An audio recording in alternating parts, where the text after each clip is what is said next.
Anna McNuff is an acclaimed British adventurer, public speaker, and an author known for her audacious challenges and captivating memoirs.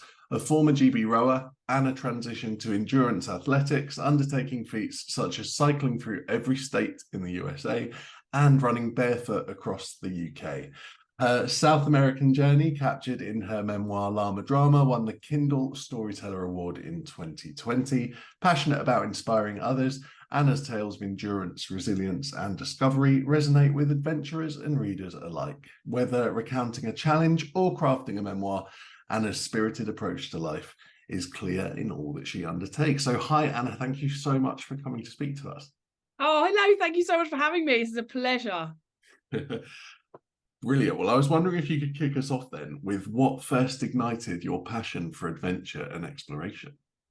Oh, God, that's a good question. So I think I always think back to being a kid, right? Because that's, I think, when we had really had our first adventures. And my grandpa, I mean, I grew up on the outskirts of London. It's not exactly wild where I grew up. But I remember my grandpa, out of his back gate was this kind of like a wetlands, like a wilderness area. And the grass was bigger than my head. And there were ponds and newts. And he just used to open the back gate and let us go out there and play for hours. And I've got two brothers. So that was my first experience of just running around in the outdoors, wild and free. But then I have to say, it probably wasn't till I was 28 and I was probably on about my fourth career. Well, I didn't even know adventure was going to be a career at that point. I did that elite sport. I then worked in offices. I tried loads of different things, couldn't quite find out what worked. And then when I was 28, I remember my first adventure was I was going out with this guy at the time that lived in a place about 2 hours north, and he was going to get the train from London to go there. And I found out that there was a canal that I could cycle this 130 miles to get there.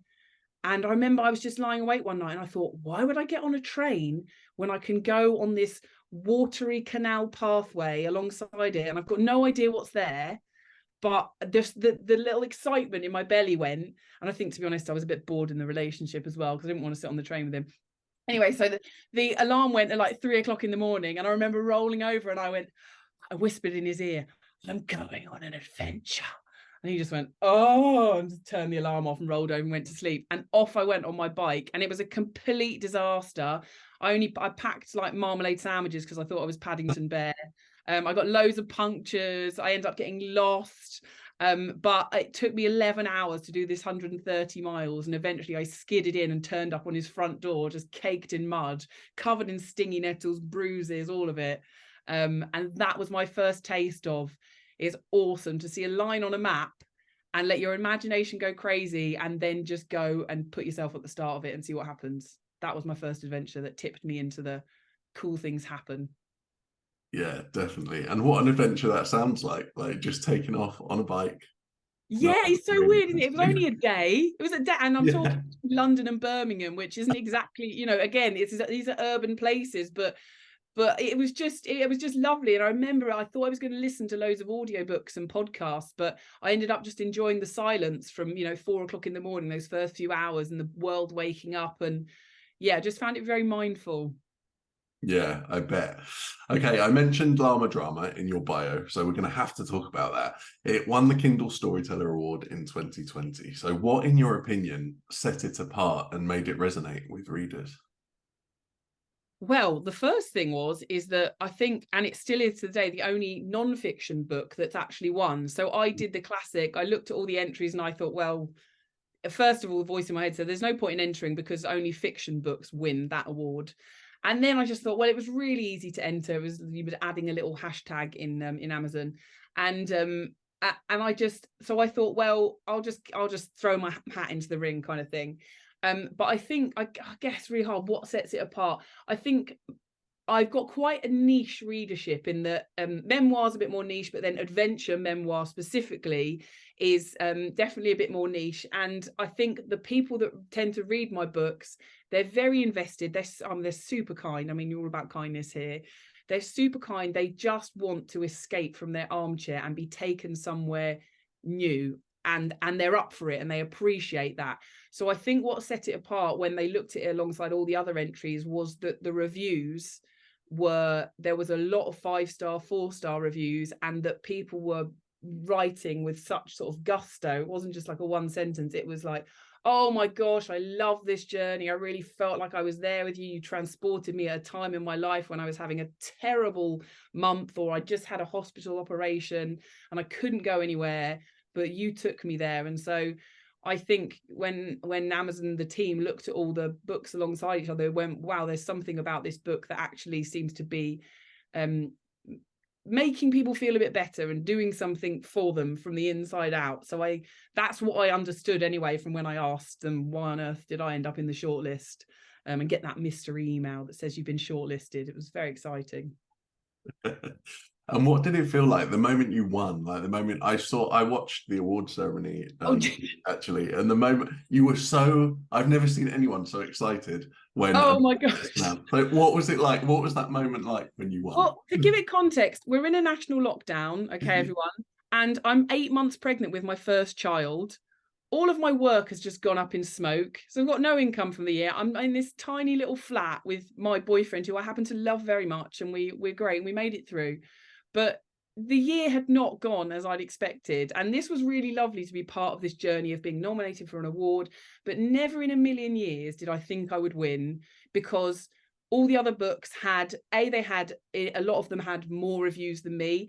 They sold way more than me, because if fiction quite often tends to sell, loads and loads and loads and loads. And so I was actually, when Claudia Winkleman, who's this British TV presenter and author, was doing the awards, and I don't know if you remember, Shane, but I was on mute because I was getting ready to just clap the winner. So I wasn't even on the microphone. So she told me I'd won, and I started speaking, and she was like, Anna, you're on mute. You have to come off mute. And then I think Jamie, my boyfriend, who was in the next room, he jumped into the frame and went, go on, like this. And she went, hello, Jamie, because she'd read the book and he was in the book. So yeah, I was shocked, because you see these people that write these books and that do these things and that win prizes or whatever, have success. I think you see them quite often as other, you see them as different to you in some way, like maybe they've got some brain 6 times the size of yours, or suddenly lightning comes out their fingertips when they hit the keyboards or whatever. And I just never thought that I would be the kind of person that would win an award when I was alongside a lot of really other fantastic authors who were also very popular. So shock, I think, was the word of the day. Shock and delight. And then I didn't sleep a wink that night. And yeah, it was just a great thing to happen in the middle of lockdown. It was superb. Oh yeah, I bet. Okay, so I've just finished reading Barefoot Britain, which was fantastic, by the way. When you begin writing a memoir, how do you decide which moments of the adventure to highlight and which ones to kind of leave out or not visit? That is a great question, because I think the biggest thing is knowing where to start and how to start. And that I quite often get asked that question.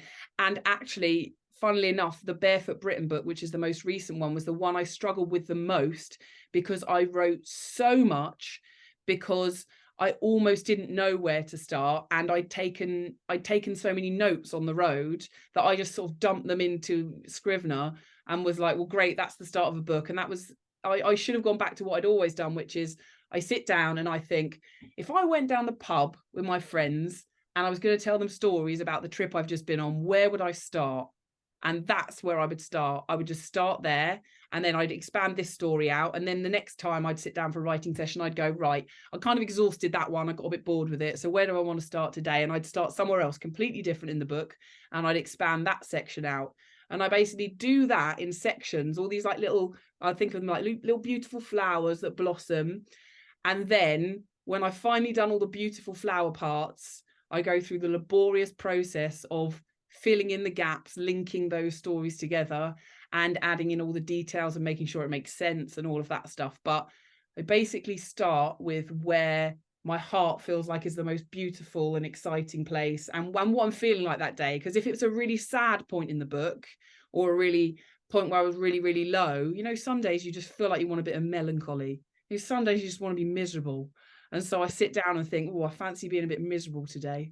And so I'd go to a point where I was really low and just really go for it. And then other days I thought I really want to feel like connected and lighthearted, and so I'd write about a section where there were loads of people and it's really skipping along.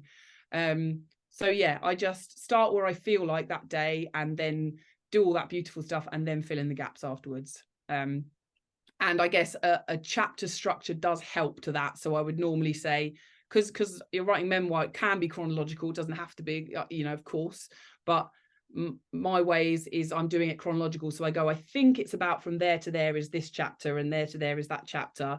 And then I might change that at the end of the book. I might say, oh, actually that story sits better in the next chapter, but at least I feel like I'm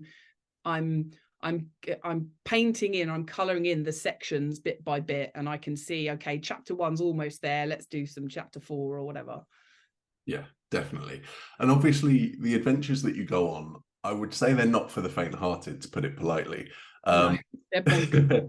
Yeah, definitely. So one particular thing that stuck out in my mind with Barefoot Britain was the infection you got in your foot, and the things you had to write about that, obviously. So when you do that, how are you capturing and conveying the emotional depth of your experience on paper? Like how do you go about doing that? That is a good question as well, because especially in the last book, I thought, how can I make this different to, I'd written 3 adventure I've got to count, I can't count, but anyway, I've written 3 proper full adventure memoirs by that point, and a book of short stories, and I thought, how's this one going to be different? And there's only so many times you can do the same formula, and but I thought, what I'm trying to do as I'm growing as a writer is I'm trying to go as deep as I possibly can into, and I have a post-it note that says, go deeper. Like, how do you really, really feel? Like, how would you explain to your nearest and dearest that you are feeling in that moment? Like, don't hold it back, and talk about it as if there's no one else listening. And there's a fine balance between doing that in a way that still isn't too heavy, but gets across that feeling. And that feeling, I think, is what connects you with your readers, because at the end of the day, we're all the same. We look completely different, we live completely different lives, but we all go through the same thing when it comes to emotions, when it comes to fears. We're very similar in that respect. So yeah, I had a big post-it note that said, when I was writing my last book, it said, have fun, go deeper, and what are you really trying to say? Because sometimes I waffle a lot and go off track. So that was my post-it note that said there, that I sat on my desk, and it was going deeper and being brave, because you sometimes don't want to write about stuff, and I'd naturally just skim over it, and then I'd get to the structural edit, and I had an amazing editor. She would read it and say, something's missing from this. I don't really understand. I don't get, I don't know where you're at and why you're there. And then I'd go, oh, it's because I've copped out. It's because I'm frightened, because I'm worried that people are I'm going to lose them at that point, and they're going to get bored, or that it's too personal, or it's too, parts of the book I'm ridiculously happy, and the parts I'm ridiculously sad. And, are people going to get irritated with either end of that spectrum? And so sometimes I skip over, but that is me. And so I have to sink into that and just be myself, because I can't be anyone else. So, which is the cool thing, because you're all yourselves as well, and I can't be you either. Good. Yeah, exactly. You mentioned there kind of the worry, I guess, around what people might think depending on how deep you go. So how have you handled feedback and criticism, especially when it's about personal experiences that you've shared in your memoirs? Or if you have, I don't know if you've had that. Oh my gosh. Well, I stopped reading the 1-star reviews. But of course, in the first few books, you're going to read them. You can't help it. It's like, we can't look away. It's just human nature, isn't it? We want to know why that person has hit 1 star. And one of them actually said, it was about my book. I was running the length of New Zealand, and I wrote this book about that.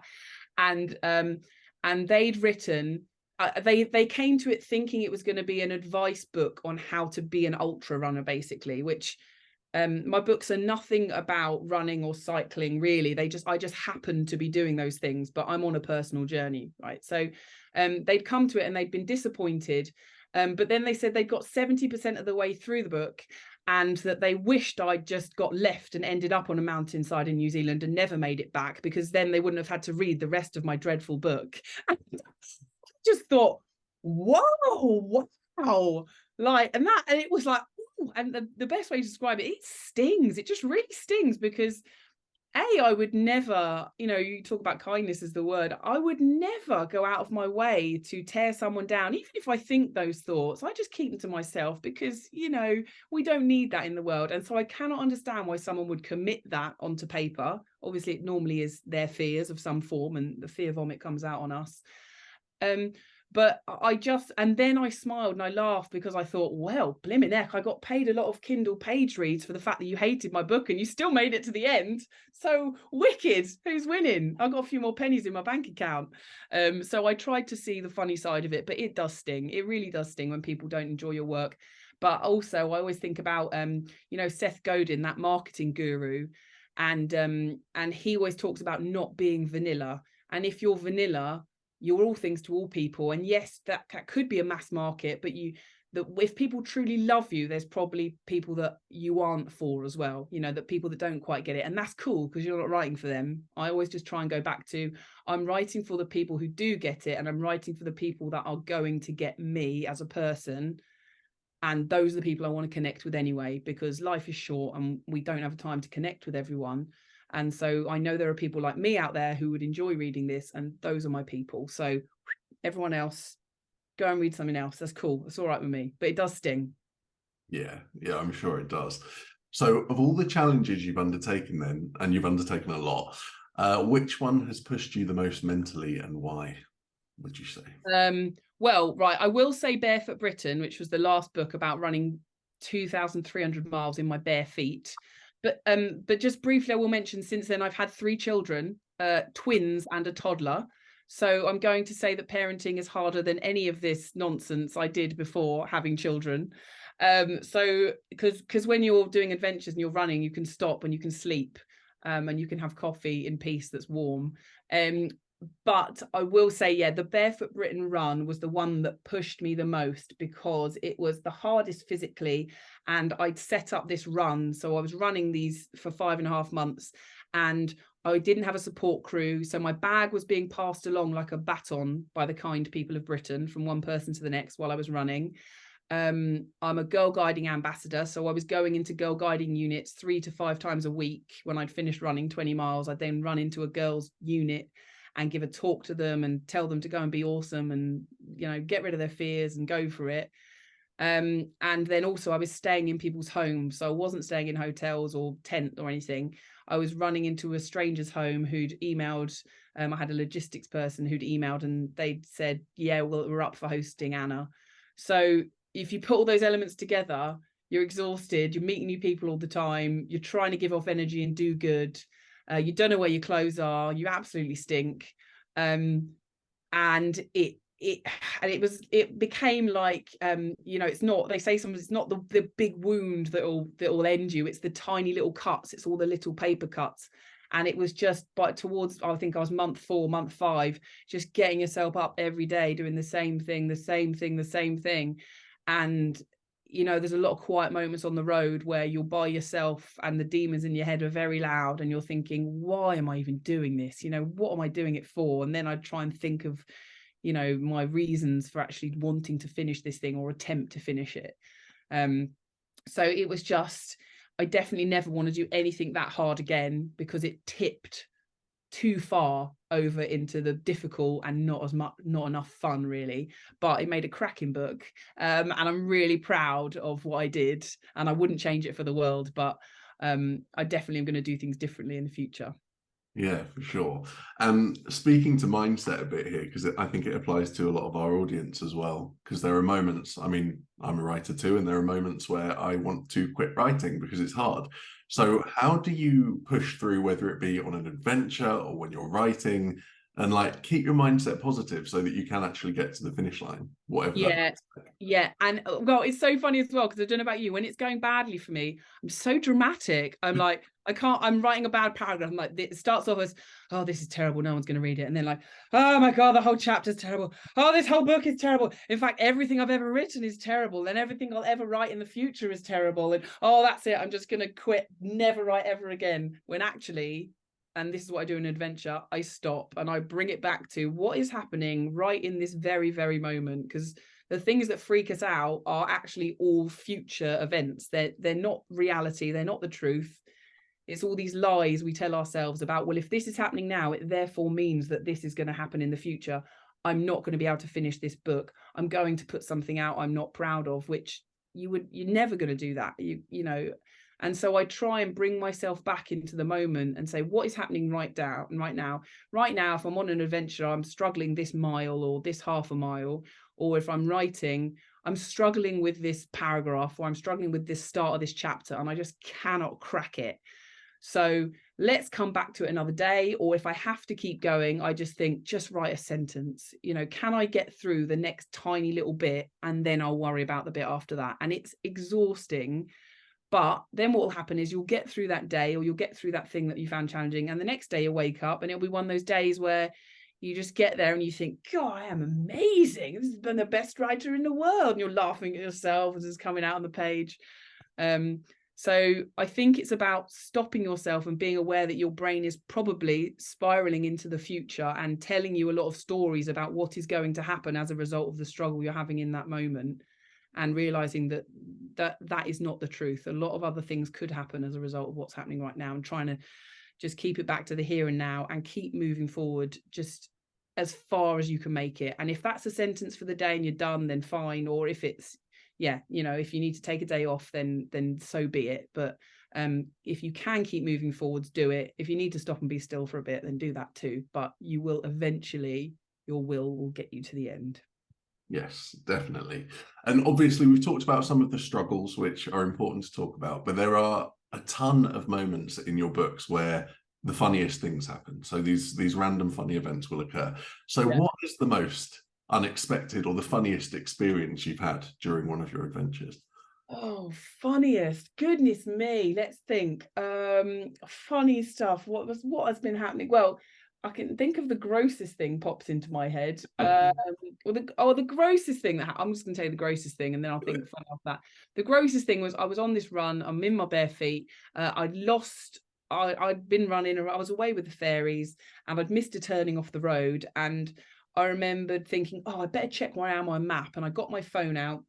And I was stood on this backcountry lane, and I was stood a little bit in the middle of the road. And I thought, well, if a car comes down, I'm looking at my phone, that's not great. So I stepped backwards towards the side of the verge, and the heel of my foot went in something slimy and wet. And I thought, oh, by this point, I'd run through every kind of poo imaginable, you know, sheep poo, horse poo. Sheep poo does this amazing, like, nuclear tornado between your toes. It's great.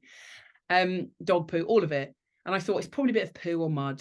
Don't worry about it. I'll look down in a minute. And then I'm looking still on my phone. And then after about 5 minutes of looking at the map and working out where I was, I remember looking down and my heel was in a dead rabbit. And I just hit the roof and I just ran around like a crazy person. So that was really gross and disgusting.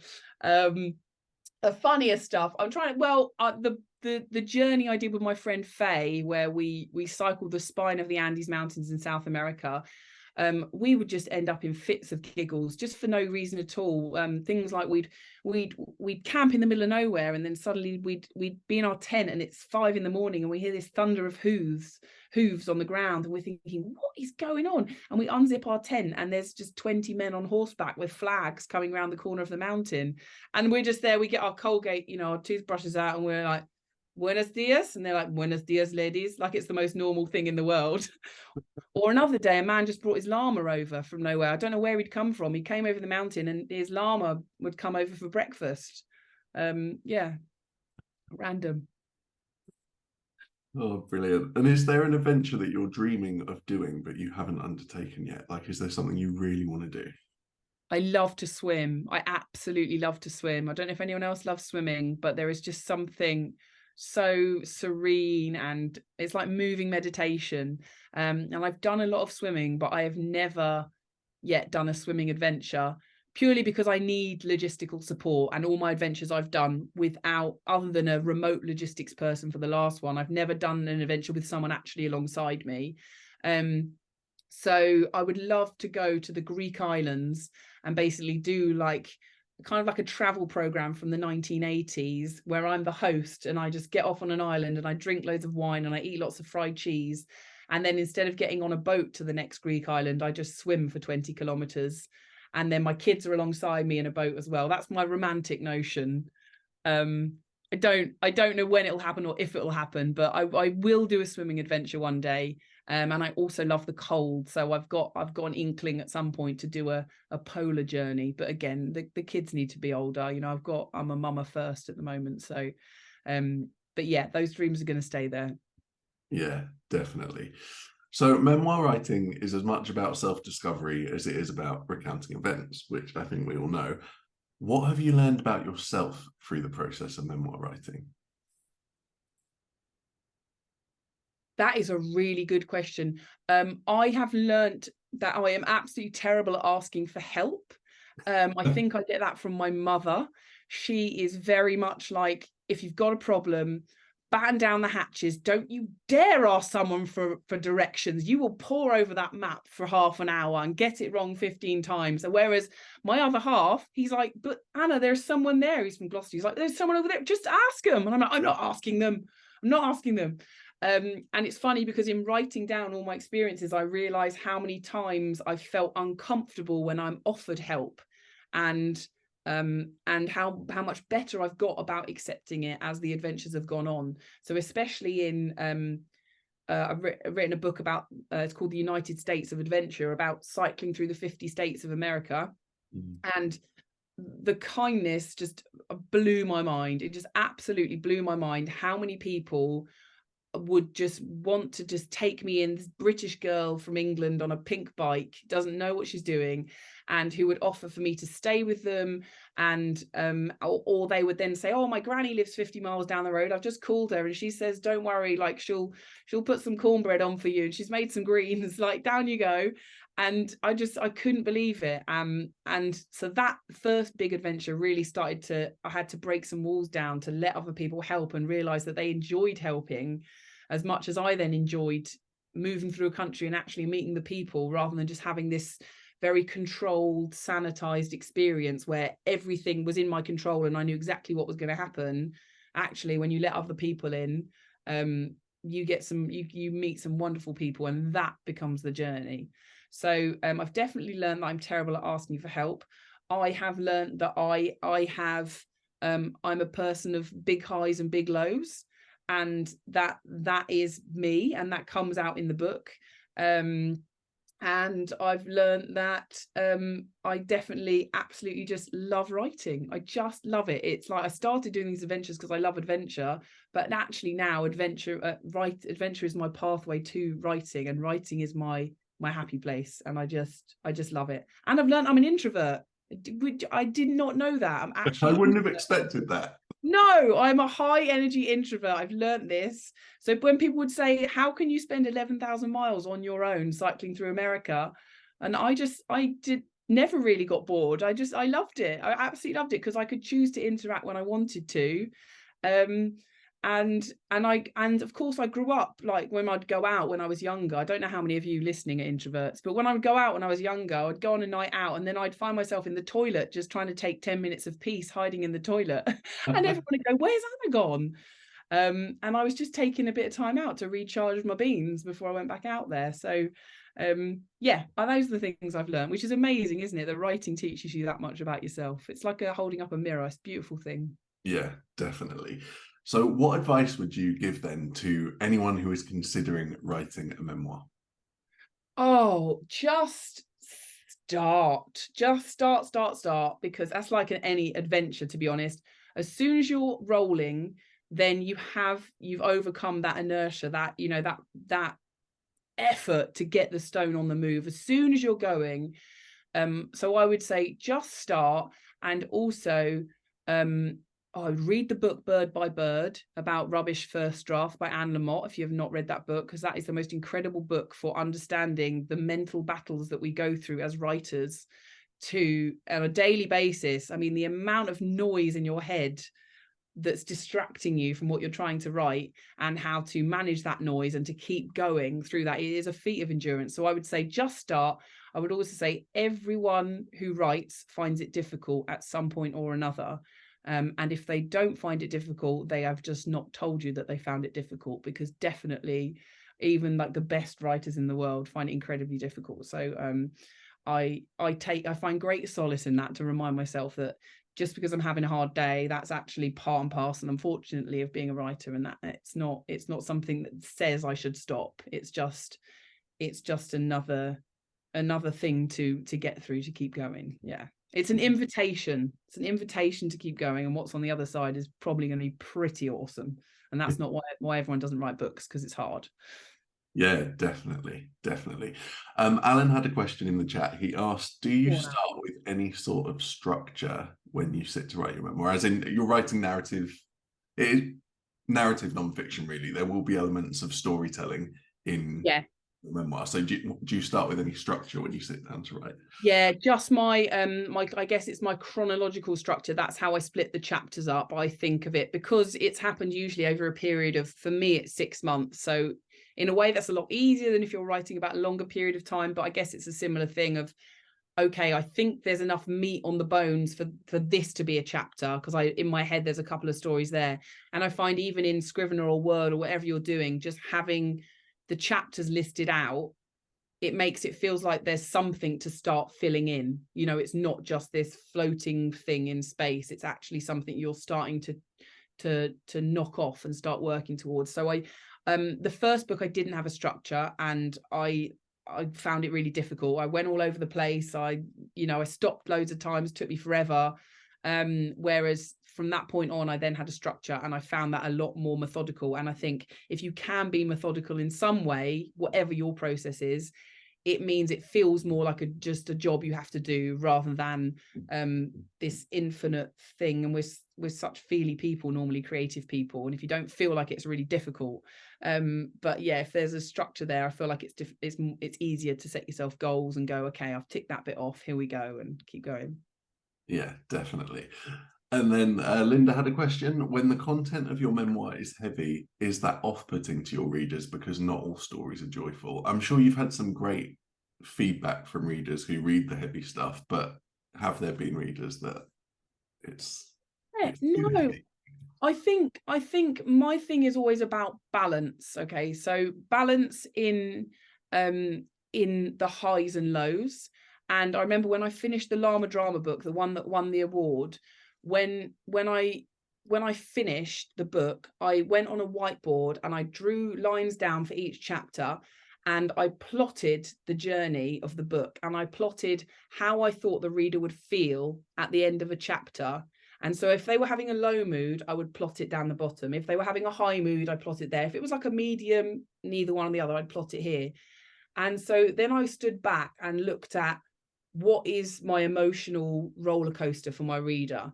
And are there points where they're too low for too long? And by too low for too long, I mean, if they're feeling low solidly for 2 chapters, in my mind, that's too long. You want I don't know what the golden rule is, but I just went by feeling.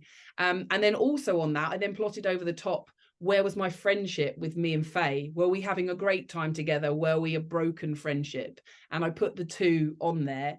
And then that meant that I sometimes went, I'm too low for too long, so I actually need to condense that bit down, or I need to move a story slightly so that there's some light relief in the middle. Because the other thing I think with, if you are writing low points, it's the pacing slows, because first of all, you're not watching action unfold. You're not describing a scene usually, you're in your head. And so that slows the pace of the book down. And then what that means is not only are you too low for too long, but you're too slow for too long is what, that rhymes. I'm gonna get that on a t-shirt. So I'm always trying to feel about the pacing as well. And so there's certain things I do where I go, right, I've been stationary for too long, or I've been in my head for too long. I need some action, I need some doing, or I need some dialogue. I need to bring someone else in to show what happened in this situation. And dialogue really speeds things up as well. So yes, I was nervous, to answer the question. I was always nervous, but from what I've learned, and again, it has taken me a lot of books to get there, the bits that people write about are, yes, that was so joyful and amazing, but the bits that really seem to get people, and the stuff that really gets us in our heart, are the points where we feel seen and understood by another human being, and those are the points that are meaningful and that actually make a difference in someone else's life. And you don't know who out there has the same experience as you and who is going to find solace in your words. And so I think when you're struggling about whether to go into that moment, I would go really deep as you can, write everything you want, and make sure you've gone as honest as you can. And then I'd come back out when you look at the book as a whole and go, just check it's not too long, is all I'd say. Yeah, definitely. And we haven't mentioned this yet, but you are an ambassador for Girl Guides in the UK. I am. Woo! The ambassador for Girl Guides in the UK. And how does it, like, you must have had so many Girl Guides come up to you and say how inspiring you've been. So how does that feel for you? How does it feel to know that you've made a difference in these young girls' lives? It feels all warm and fuzzy, as my toddler would say. I have a warm fuzzy feeling in my belly. It feels really nice, and I think it's important not to get caught up in actually thinking you are, something special, in the sense that what I always try and think is, what I love about it is, I hope in what I've done and the way I've done it, and I always felt like a weirdo at school. I was just the odd one out massively. The boys never fancied me. I was always just friends with the boys, and I would never want to go out on a late night because I'd have to get up early to do sport in the morning. I mean, they even said that in my yearbook. I have to go home, I've got rowing in the morning. That's what it said in my but I always tried to be kind to people and nice. And so I think I always try and think, as special as they think I am, those girls are that special. We are all special, like I said, there's no one else like you on the planet. And so I'm just trying to convince those girls that quirk they have, that thing they're interested in, that the way they see the world, that no one else sees it, that is a beautiful, beautiful thing, and they should cling on to that. And it's really difficult when you're a teenager, so difficult, because you just want to be like everyone else. When actually there's this burning thing inside of you that, if you can get a hold of it and bring it to the surface when you're an adult, that's the thing that makes you stand out, and that's the thing that makes you different, and that is what is interesting to people and will lead you where you feel like your heart wants to go. So what does it feel like? It just feels like we all just want to make a difference, don't we? We all want to feel like we've left the world a little bit better than we found it, and it makes me feel like that. It makes me feel like, this is great, I'm doing these adventures for me, I'm learning, I'm growing, I'm seeing cool sights, but actually there's this ripple effect going on, which I think is what happens if you manage to get your memoir out there. It actually affects so many more people than you understand, than you will ever know, that will ever email you, that will ever write a review. Somewhere it's touched someone, and if you hadn't written it, it wouldn't have done that. So that's what I think. Definitely, well said.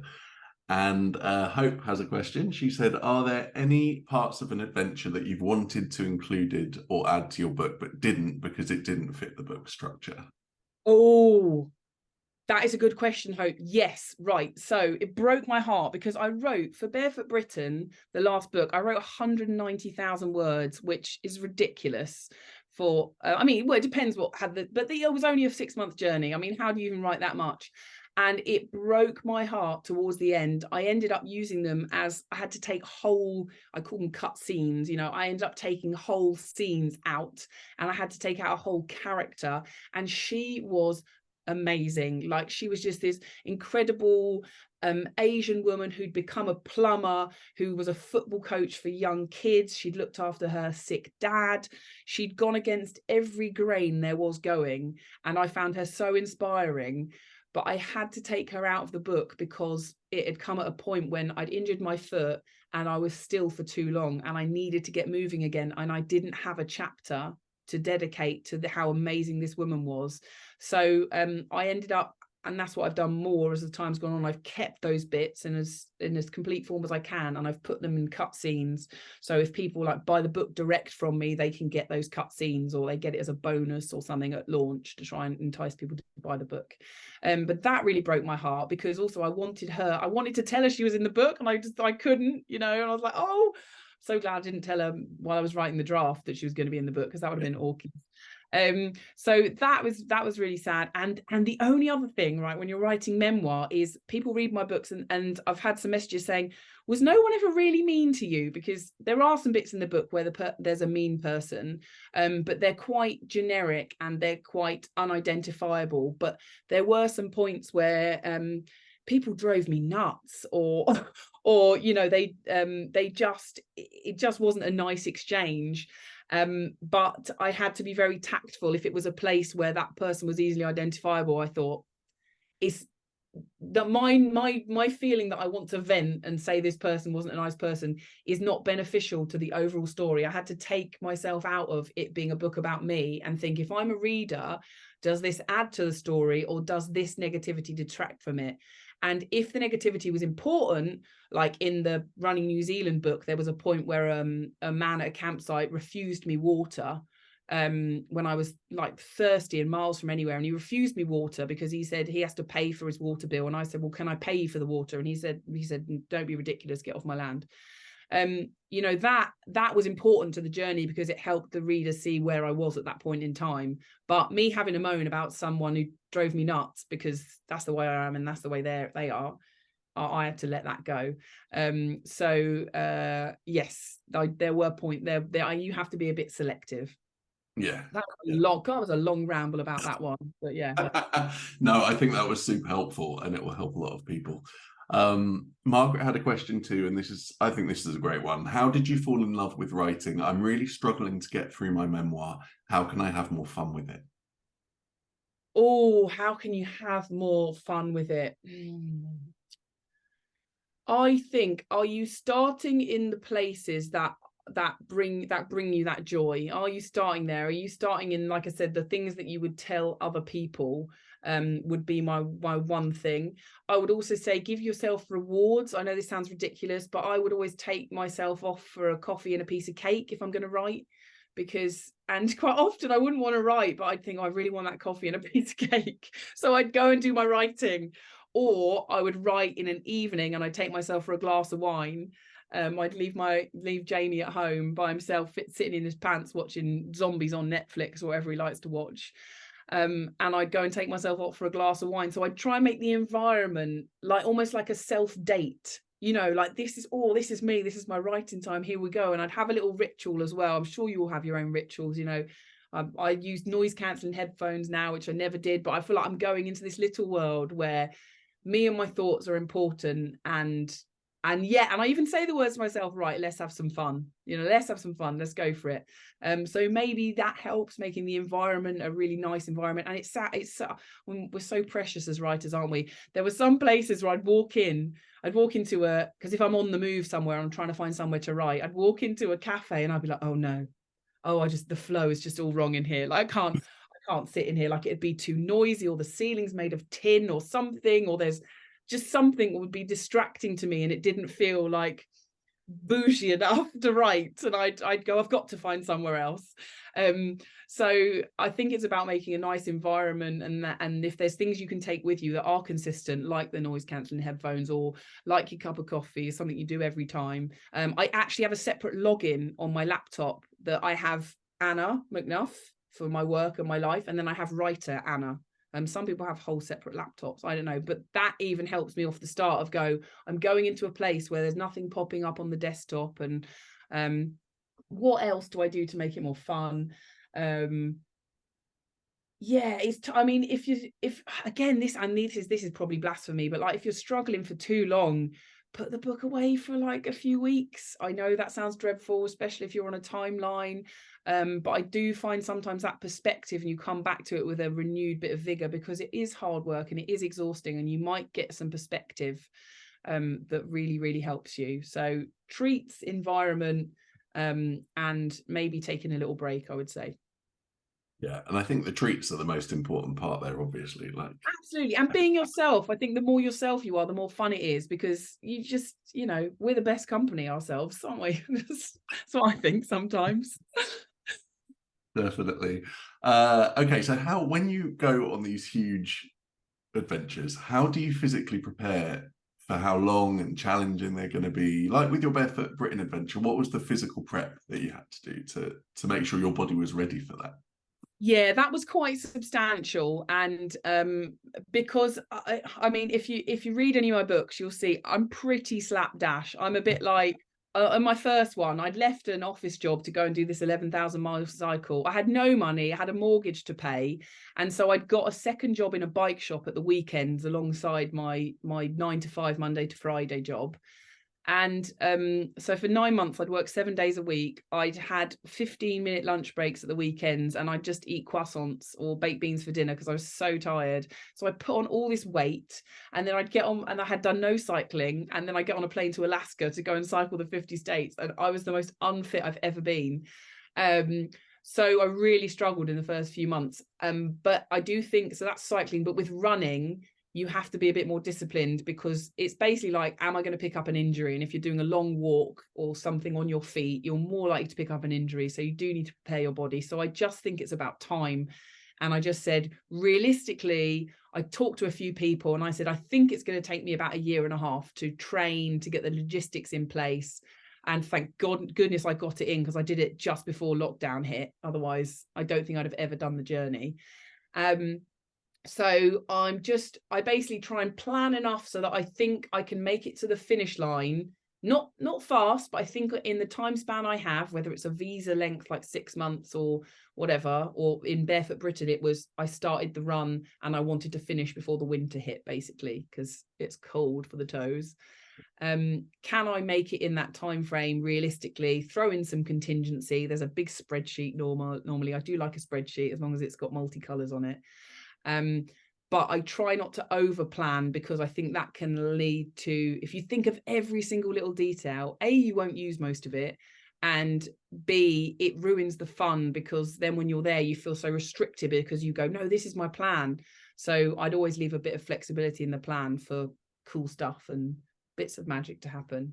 And then I just have to remind myself, if I'm stood on that start line of whatever I'm doing, I've got to that start line and I've hand on my heart, I've done as much as I possibly could at that point in my life, given the time and the commitments that I had, and I couldn't have done any more. That's what I say. Yeah, that's great. And another question which might be pertinent to writers as well as adventurers, because we all come across this when we're writing: how do you handle the unknowns and unexpected twists that you encounter during your journey? It's so uncomfortable. Oh my God, I'm sweating in my chair, right? Because I am I'm like a demi planner, okay? I think you've got real planners on this end of the scale, and I don't know where you all are. And then you've got people who are like my other half, who just wakes up in the morning and goes with the flow, which just drove me insane when we first got together. I was like, what?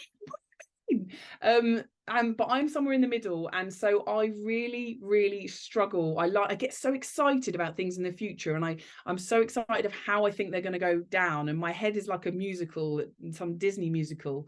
And then when it doesn't pan out like that, or something comes in that sideswipes it, I find it really difficult, and I know I need, a good at least 10 minutes to just get my head around the new plan. So see, I've forgotten the question now. Shane, what was the question? The question was, how do you handle the unknowns and unexpected? That's it, right? Unknowns, right? So that was it. That's where I was going. Right, the unknowns. Yes. So I find the unknown difficult. So I think the adventures, the more you do it and the more you throw yourself into scenarios where you have to cope with that unknown, the more you get used to the feeling of, this is so uncomfortable. And I give lots of talks. That's what I do as part of my living. And for one of my talks, it is about unknown and uncertainty. And I found out about this experiment, and they did it, I think, in 2016, where they lined up loads of participants in a research room, and they sat them in front of computer screens, and they got them to turn over rocks on the computer screen. And it was as if they were turning over rocks in real life, And if they turned over a rock, sometimes there was nothing under there, and sometimes there was a snake under there, and they would get bitten by the snake, so they'd get an electric shock. Okay, so they ran this experiment loads and loads, hundreds of times, and they measured our stress responses through that experiment. And they found out that human beings, we prefer physical pain. So we would prefer to turn over a rock and know that we're going to get bitten by a snake. We prefer that scenario than to turn over a rock and not know whether or not we get bitten or not. So we prefer getting bitten by a snake, as long as we know it's coming, to not being bitten or maybe being bitten. But the unknown, we find the stress response is so high. And so and that really helped me, because I thought, it's such a physiological reaction you have to the unknown. Like it's almost like you want to suppress it, and you then start questioning, why do I find this so difficult? But I guess the point I always think is, it's difficult because as human beings, evolutionarily speaking, we like to know. We're very like, you know, it's about survival. And so it's not about trying to reject those feelings and go, God, why am I feeling so emotional about this? Or why am I so uncomfortable? It's going, okay, this is uncomfortable, right? You know, acknowledging the feelings, acknowledging that physiological reaction you're having, and then going, right, what am I going to do next? What am I going to do about this feeling I have? Or what tools do I have to actually bring me back down from being so emotional about it? And how am I going to move forward? So it's not about what's happening, it's the how do I navigate through it? And that really helps. And also reminding yourself that everyone finds the unknown difficult. Some people more than others. Yes, yeah, for sure. So what challenges, if any, did you encounter when you were transitioning from an adventurer into being an author? You got to sit down a lot to write, haven't you? You got to sit down a lot, and I've tried dictation and I can't do it. So if anyone does dictation, you're amazing, because I just can't. My brain just goes off in too many places and I just ramble. So the transition is very difficult because, especially if you've just come off an adventure, you're used to moving your body every day, whether that's a run or a cycle or a swim, even walking. If you're used to moving every day and then suddenly you have to sit and be with your thoughts, it's very challenging. And so I think I just try and make sure, I mean, I'm not one of these people that can sit there and write all day every day. I basically have about 3 hours maximum of writing in my brain, and then I am exhausted for the day. Like I have to do something else. I mean, at the moment I have about 45 minutes a day to do any work if I'm lucky, and I'm not writing at the moment because I haven't got the time. But I find that it's very, very exhausting. And so but what's confusing about it is you've not physically done anything, but your brain is just fried, and you have this brain frog when you get to the end of it. And that's what's crazy. But you know what, I'm reading this book as well about it's about energy, managing energy levels, and it basically says that especially women, because we tend to, it's a cliche, but it's scientifically proven, we tend to multitask and hold a lot of things in our brain, that we use more calories in our brain than men do on an average day. And so your brain uses so much energy when you're sat there, it's like a furnace working. But it's confusing because you're not moving. So I think the main thing I realized is I know when I'm done. When I hit a point where I've had a good flow and I'll push on a little bit through the slog, and then I go, do you know what? This is just going to get bad after this point, and I'm going to come back tomorrow when I'm fresh, or I'm going to come back at my next session when I'm fresh. And as long as you're consistent, you know there's a next session coming, then that shouldn't cause panic, I think. So, but I do take a long time to write my books. I take a year to write a book.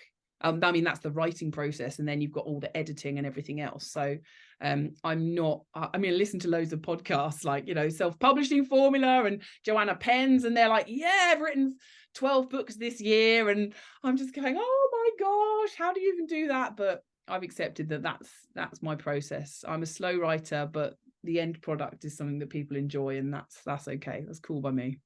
Yeah, and that's raises an important point. Like, you don't have to compare yourself to everybody else's speed, because you can still produce great books that people love at a slower pace, right? Exactly. Absolutely. That's what I say. It's worth waiting for, isn't it? Yeah, definitely. So how do you decide then? Because I read, like I said, I finished Barefoot Britain. I started on the New Zealand one, Pants of Perspective, I think it's Yeah. called. Oh, wow. You're going for it. Yeah. Yeah, I really enjoyed Barefoot. I just think they're great books and everyone should read them. So yes, they're all identifiably you, like they sound like you, and I listen to the audiobook, so I've got your voice in my head, and they're very voicey. They sound like you sound right now. So how did you decide on the tone and voice for each memoir, especially when each adventure might have evoked slightly different emotions? Yeah, that is a really good question, because I think and this maybe not very helpful. I think I naturally write like I speak more than a lot of people do. And so I know that's not very helpful.